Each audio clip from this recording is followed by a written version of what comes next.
Hey everyone, welcome back to the RetroBreak Podcast. Today I'm talking about the never-ending pursuit of the perfect game room.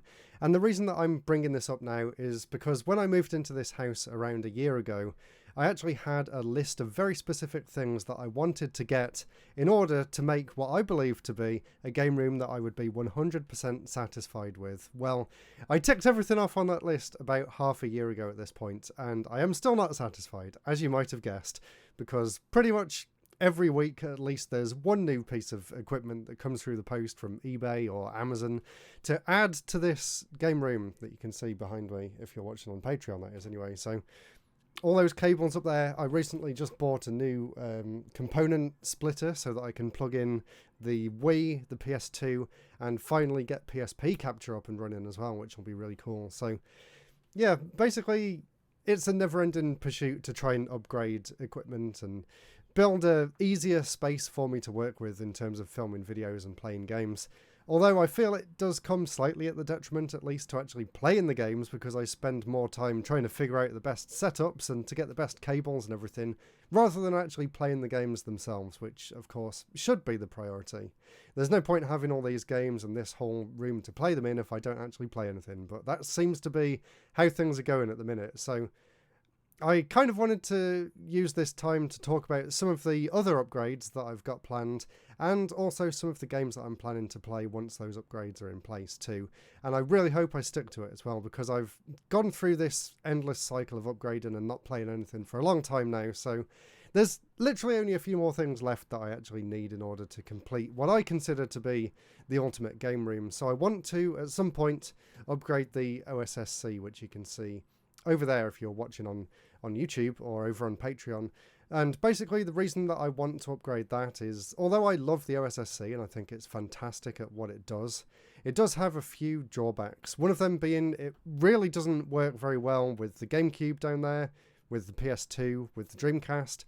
Basically anything that runs on a 480i signal, the OSSC has a terrible time with the interlacing. Basically it uses something called Bob deinterlacing, which means that the screen shakes up and down as it tries to fill in the missing scan lines as it's going across the screen. So with this new upgraded piece of kit called the RetroTink 5X Pro, you can actually do something called motion adaptive deinterlacing, which apparently fixes all of those issues, and hopefully that means that I'll actually be able to record everything on the other end a lot nicer as well, because when I tried to record the GameCube or the PS2 at the minute, there's a few options in OBS or in the AVerMedia capture card software to try and rectify some of those issues, but they really don't work that well, so I want to try and do it in hardware before it even gets to the computer, and that should iron out those issues, which I'm really hoping it does, because I want to do more videos about the GameCube and the PS2, and it will just be much nicer playing it on that screen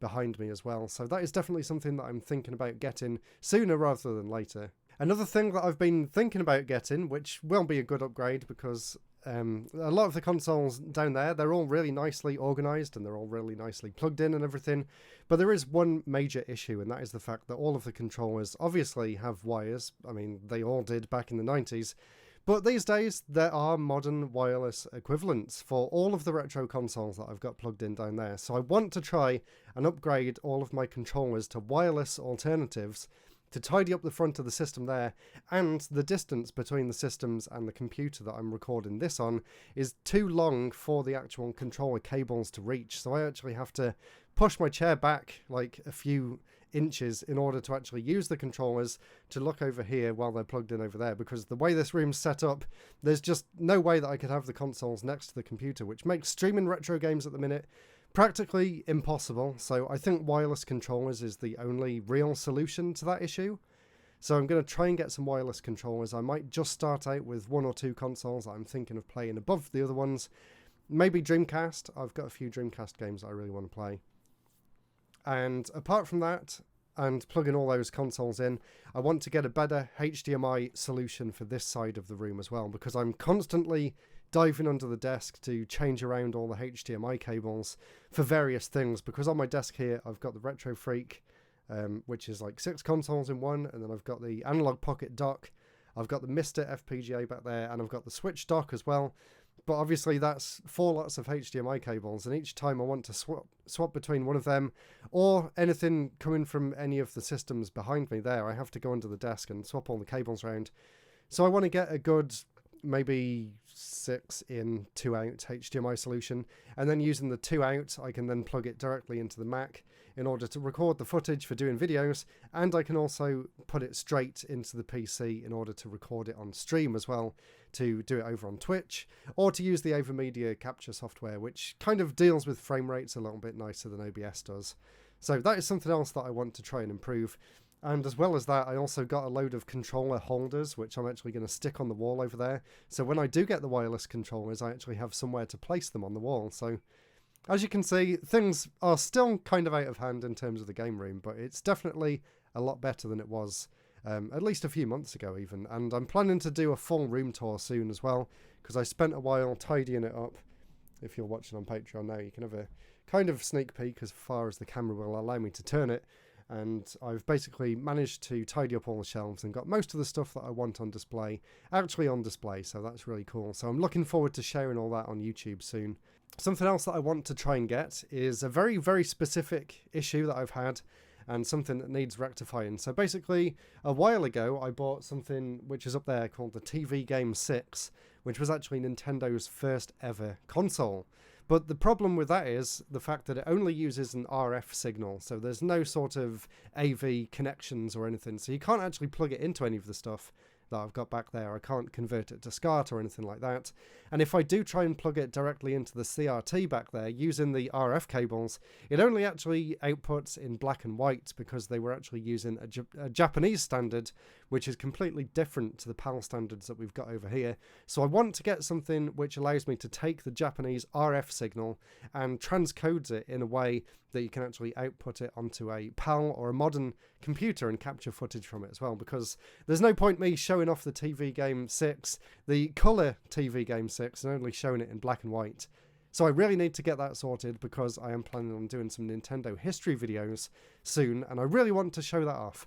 So that is something that I'm planning to get soon as well. And I would also like to get a new table to go over there, because if you saw my top 15 N64 games video, the table was wobbling all over the place because it's basically broken underneath, and I was trying to hold it together to do that video, but it was just shaking all over the place, and I really can't rely on it. And it is a little bit small, so if I want to do videos on, say, a wide range of systems or consoles, I can't really do that. So I want to get a nice big fold-up table as well that I can put in the middle of the room here and then fold it up when I'm not using it and just rest it against the shelves, because I am a bit limited on space, so I can't just have like a full table set up all the time over there. So that's something else that I'm trying to get. When I come back off holiday, I'm planning to order that over on Amazon and hopefully get that all set up soon. I would also like to get some better lighting. I've got 2 lights behind the screen here, but they have some really weird issue where they just switch on in the middle of the night at full blast, and it looks like the sun's come out, literally. It's so bright. So I want to try and get some better lights for here. I want to... what else do I want? I want a lot, but I think that's pretty much it for now. I'm making a big checklist of extra things, and let's have a look on my notes here and see whether there's anything else that I've got in terms of room plans. I want to get a new lens for the camera, that's something else, and a better way of doing overhead shots too, because at the minute I'm using this thing here called a Cobra desk mounted tripod, which is pretty good, but when you angle it down you can see the corner of the tripod, so I kind of want something a bit more from a distance that I can lean the camera over and angle it down, and maybe once I get the other fold out table to go on that side of the room, I can use that as a sort of overhead view to do unboxings and things like that. And I want to get a better lens for the camera, because when I was taking this around at the gaming event that I was at recently, it was quite heavy, and it also doesn't have quite the wide angle that I would like for filming events and stuff like that. And also for doing the overhead shots, the distance that you can actually focus in on that camera is actually quite long, so I have to have it very high up and then actually zoom in order to get it clear. So hopefully with this new lens, the one I'm looking at is called the Tamron 20-40 f2.8, so that should fix all of those issues with the camera. I would also love to try and get a gimbal for the camera as well, but maybe I'll save that for the future. And something else on here that's really important is some sort of better storage backup system. So at the minute, I'm just using a 12 terabyte external media storage thing, and it's really not very reliable. Sometimes I have to unplug it and plug it back in like 6 or 7 times in order for it to actually start working. So I want to get a proper like NAS RAID array storage system solution somewhere. I don't know where that's going to sit in the game room because there's literally every inch of the room is already full. So I'd have to see where I can actually store that. But I would love to get one, and I think that would help out a lot, especially as all my videos are becoming higher and higher quality with this new camera. That means that the file sizes are becoming bigger and bigger as well. So I want to try and get something that can actually store all those files, which is easier said than done. And I would also like to get a portable second monitor so that I can look at Twitch chat when I'm streaming over here. Then I can actually play the games full screen instead of just playing them using the OBS inbuilt capture, which obviously has a little bit of lag. So if I do get the wireless console controllers over there, I can actually display them full screen on this screen that I'm looking at right here. And then just to the side of it, I can bring out the second monitor and hook Twitch chat up to that as well. So I don't need to keep swapping between the two screens. And I don't need to use that preview window either. And I don't need to face that side of the room and have the camera set up behind me, which is just really awkward. And there is one more thing. I guess it's not really part of the game room, but I am also considering getting something like the Steam Deck in order to actually play some games a little bit more in places other than just this room, this office. Because this is where I do my work as well. I do have a day job too, and I work facing this monitor right here. And it's kind of weird because I've literally just logged off work and now I'm just talking to the microphone and the camera doing this podcast, and it doesn't really feel like there's any sort of separation. So if I can take the Steam Deck like downstairs and record some stuff on the TV down there and relax on the sofa instead of just spinning my chair around and playing the games right behind me, then that would definitely be something that would help a lot, or at least give me a little bit of a break from this room, because as much as I love it, I do need to kind of move around a little bit. So that's something else I'm looking into. So yeah, as you can see, the game room is never ending. Things constantly keep changing and evolving, and I'm really excited to actually share these progress and this update on YouTube in the future, very soon over on my main channel.